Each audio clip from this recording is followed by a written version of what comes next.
reviews it through a technical review committee, and they place conditions on that development. A phased EIA is not a tool to ask the people if they want it or not.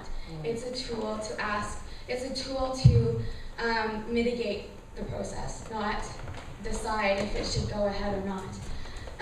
It is very limited in its public consultation, so what we are seeing is a series of open houses that industry puts on. It's not a requirement, it's something that a lot of companies do on their own, and also comes with a lot of limitations. So it's not really an atmosphere where the public can come together and hear, publicly what people think, or hear questions from other people who might be more knowledgeable in what's going on. It's a very one-on-one kind of conversation between industry representatives and the public. And I don't know what the attendance has been like over the course of the last few. They started out with very few people going, and my assumption is that not a lot of people are really understanding what's actually going on in the province, and the scale and the degree to which this has impacts and risks. But we're definitely seeing a huge groundswell of people who are like yourselves wanting more information. We've received a lot of invitations to make presentations, and everything that I do is reactionary. I don't force myself into communities. It's every single presentation I've made has been an invitation, so that kind of tells you what the interest level is of people wanting to know more about what's going on.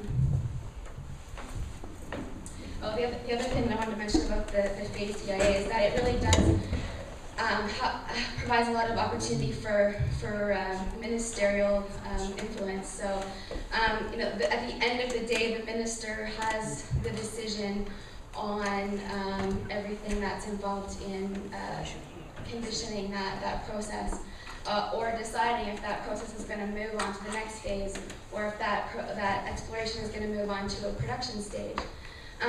But I would like people to remember that once companies make investments, once part of the infrastructure is in, it would be really hard for a minister or for government to limit that, or even pull back at all. So that's one part that is really concerning.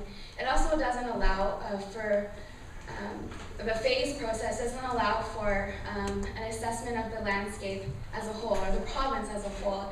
It assesses a project at its at its stage that it's currently in, and it doesn't assess the potential for the future infrastructure, like the pipeline systems or the compressor stations or the gathering stations.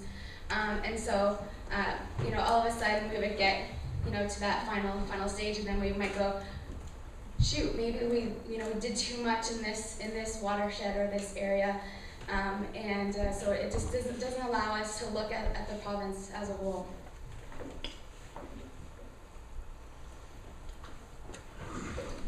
So I know that a lot of people here are already kind of past the information stage. I see some familiar faces, and so we're here to pass on information about what are those inherent impacts, what will happen, what are guaranteed impacts, and then what are those really high risks associated. So we are encouraging landowners to say no. The Conservation Council doesn't support shale gas development in the province. We think that those impacts are too much, the risks are too high, and New Brunswickers haven't been asked. Nobody asked you if this was something that you were willing to take on, and that's just not right.